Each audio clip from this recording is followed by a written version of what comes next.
Between 1964 and 1973, over 650 American servicemen were held as prisoners of war in North Vietnam. Of those, more than 200 were confined in a single facility in the heart of Hanoi, a place the inmates grimly nicknamed the Hanoi Hilton. It was not a hotel, it was a fortress of torment, a place where men faced starvation, disease, and systematic torture designed to break both body and mind. Yet against all odds, the vast majority of these men survived. They survived not merely by chance, but through extraordinary courage, through ingenious strategy, and through an unbreakable bond of brotherhood. This is the story of survival. Hoa Lo Prison was officially built by French colonial authorities in 1886. It sat in the heart of Hanoi's Old Quarter.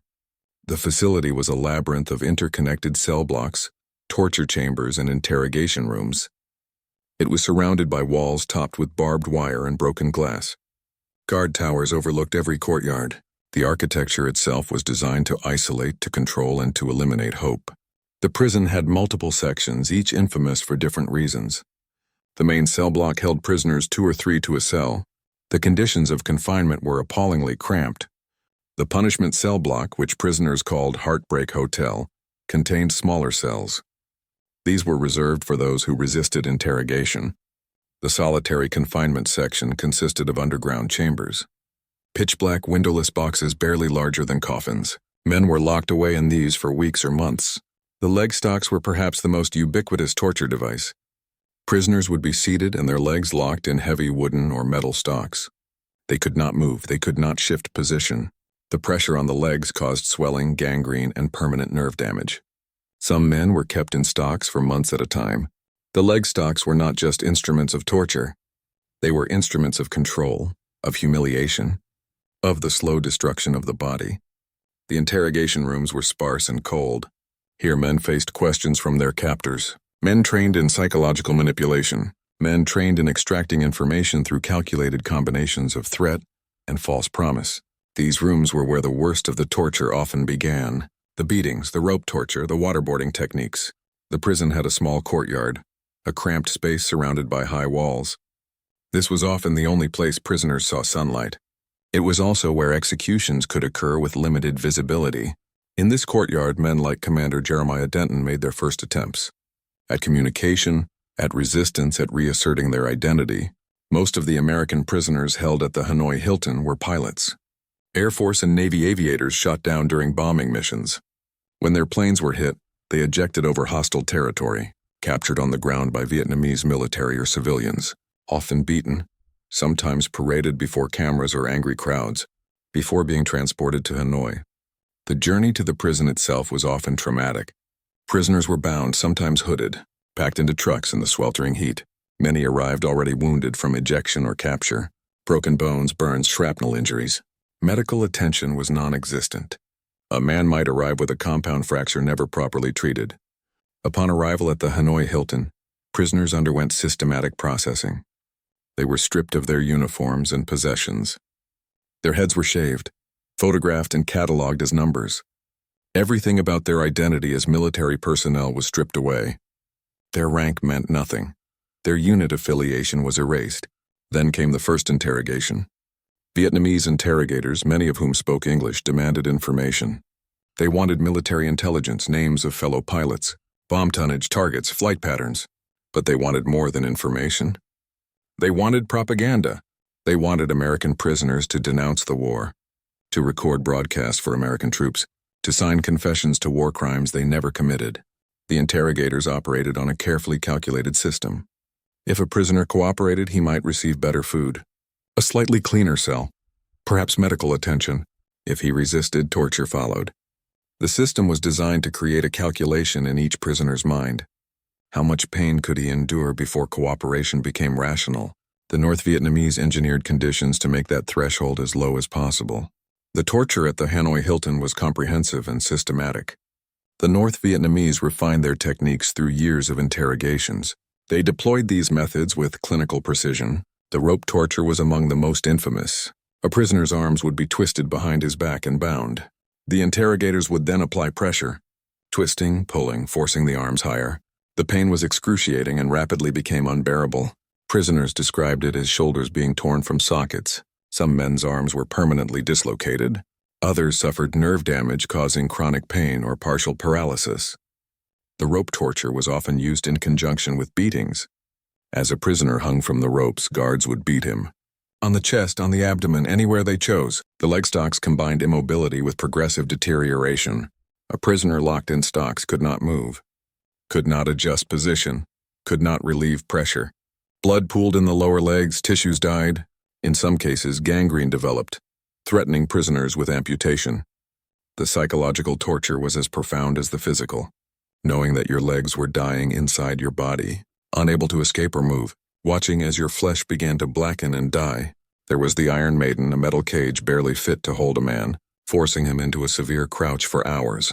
There was the bamboo punishment. Bamboo slivers driven under fingernails or into skin. There was waterboarding. Prisoners held underwater. Water poured over their faces to create sensation of drowning. There was beating with fists, with bamboo clubs, with rubber hoses, with anything interrogators chose. But the torture extended beyond these physical methods. Sleep deprivation was weaponized. Prisoners would be kept awake for days, standing unable to rest. The combination of pain, hunger, and exhaustion caused breakdown. Men began to hallucinate. Their minds started to fragment. They became vulnerable to any suggestion, any pressure. Isolation was perhaps the most psychologically devastating weapon. A prisoner in solitary confinement locked in a dark cell. No contact with other humans, no outside information. No sense of whether anyone knew he was alive. This created a psychological torture worse than physical pain. Men in isolation spoke later of profound despair, of losing their sense of time, of beginning to lose their grip on reality. The interrogators wielded false hope with deliberate cruelty. A prisoner might be told his release was imminent, only to have that promise withdrawn. Or he might be told everyone was collaborating, that resistance was pointless. Or he might be threatened with execution, shown a blindfold, taken to a wall, all as psychological manipulation. Disease multiplied the torture's impact. Dysentery was rampant. Malaria infected dozens of men. Tropical infections, wounds that wouldn't heal. Malnutrition combined with torture injuries. To create a cascade of suffering, men were denied medical care as punishment. A broken bone might be left to heal on its own, resulting in permanent disability. An infected wound left untreated until gangrene set in.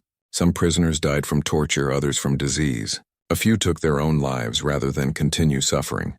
But the majority remarkably survived. They survived not because torture ended or conditions improved, but because of how they chose to respond to circumstances.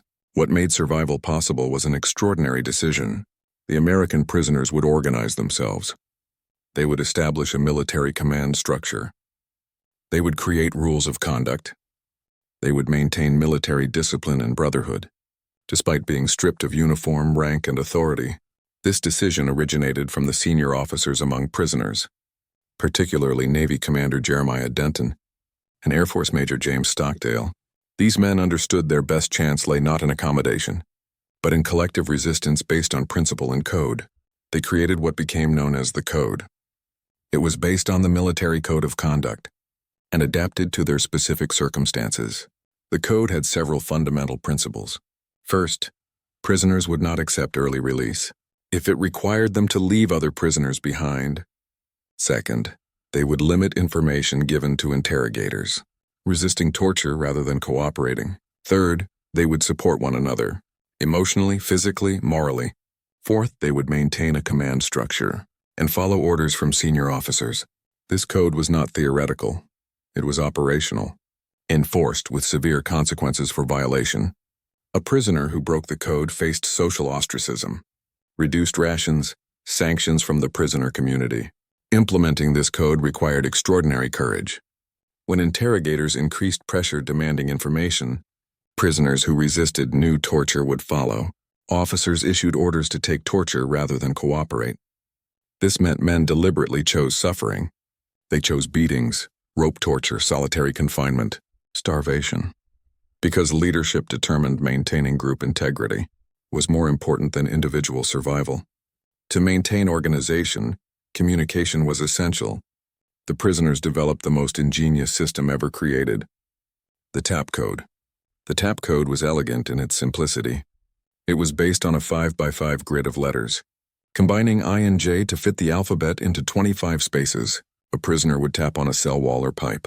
2 taps, pause, 3 taps, and fellow prisoners in adjacent cells could decode the message. A single tap followed by 2 taps meant the letter B. 2 taps, then 2 taps meant D. Using only the rhythm of their knuckles against concrete, prisoners could communicate entire sentences.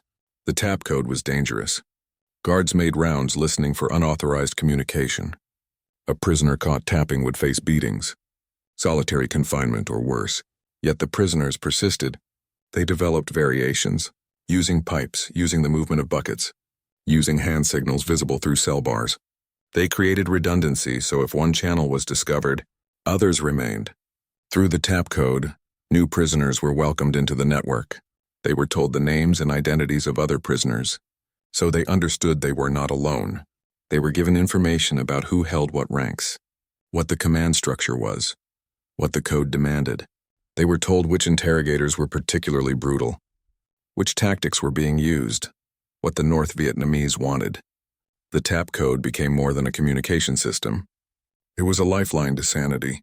A man in solitary confinement, locked in darkness, hearing the taps of his comrades through the wall, knew that he had not been forgotten, that others were enduring alongside him, that he was part of something larger than his suffering. Senior officers established a vetting system to identify potential security risks or informants.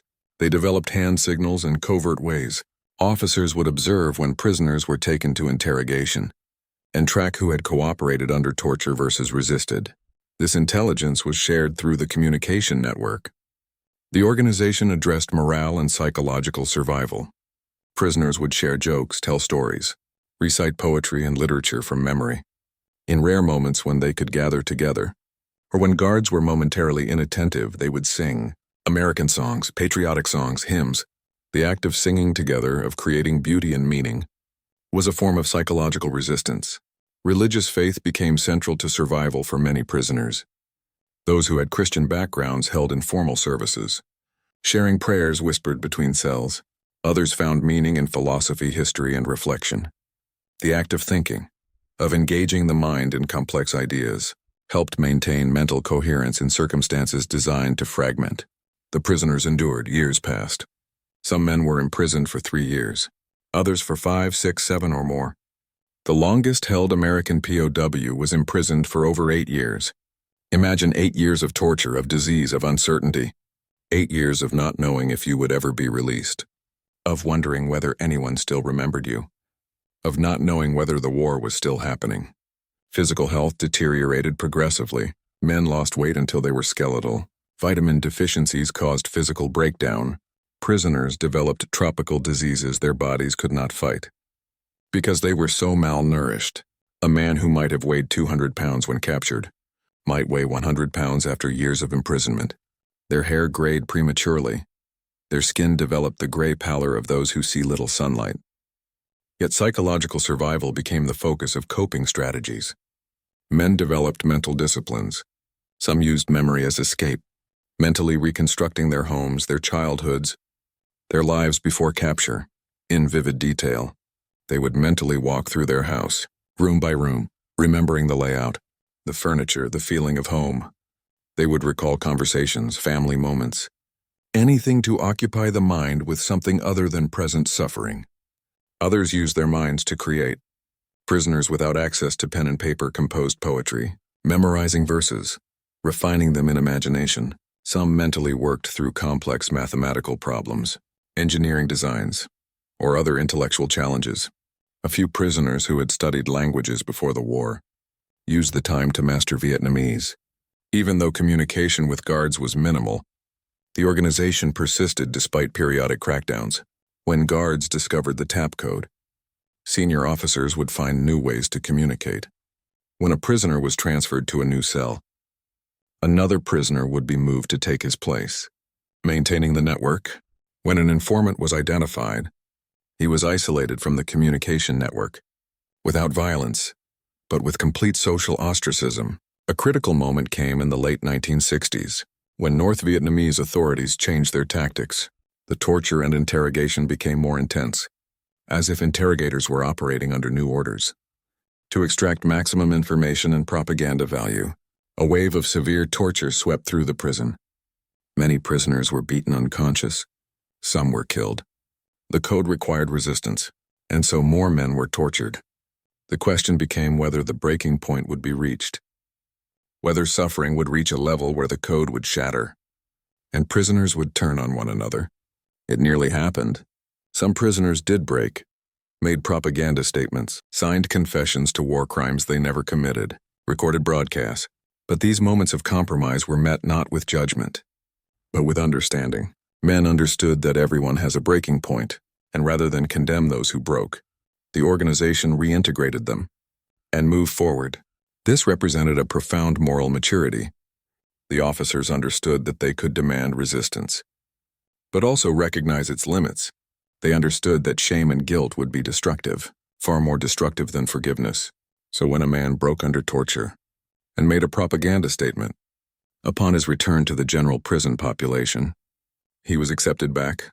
There was understanding, support, and often a quiet encouragement that he might resist next time.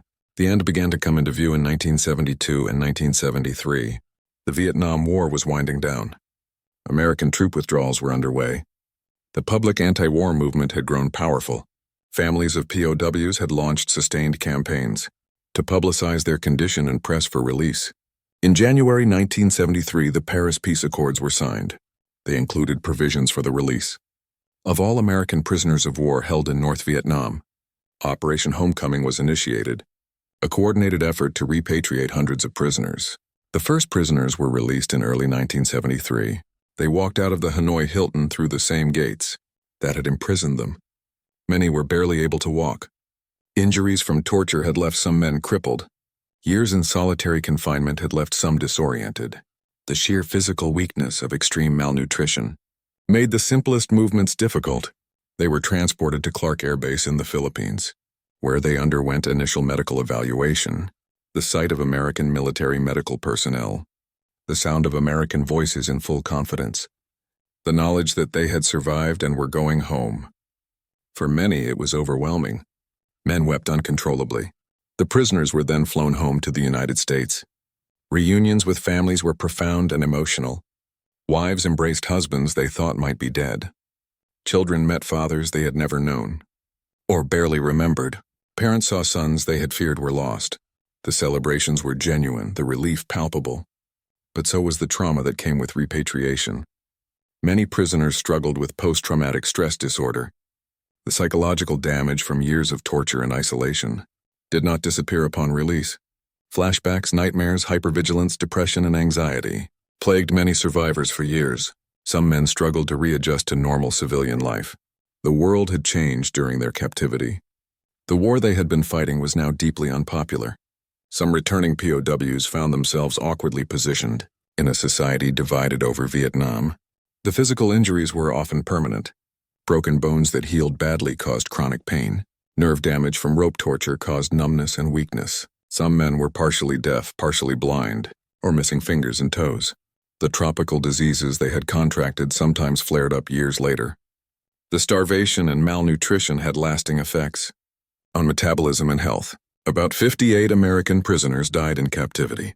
At the Hanoi Hilton and other North Vietnamese prisons, it was a significant loss, but given the conditions, the torture, and the deliberate attempts to break prisoners, it was a comparatively low death rate. The vast majority, over 600 American POWs, survived their captivity and returned home. The code and the organization that sustained it became legendary in military circles.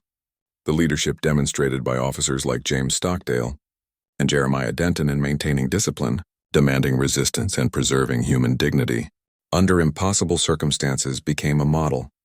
Taught in military academies worldwide, Stockdale's later writings about his experience, drawing on his training in Stoic philosophy, became required reading in military ethics courses.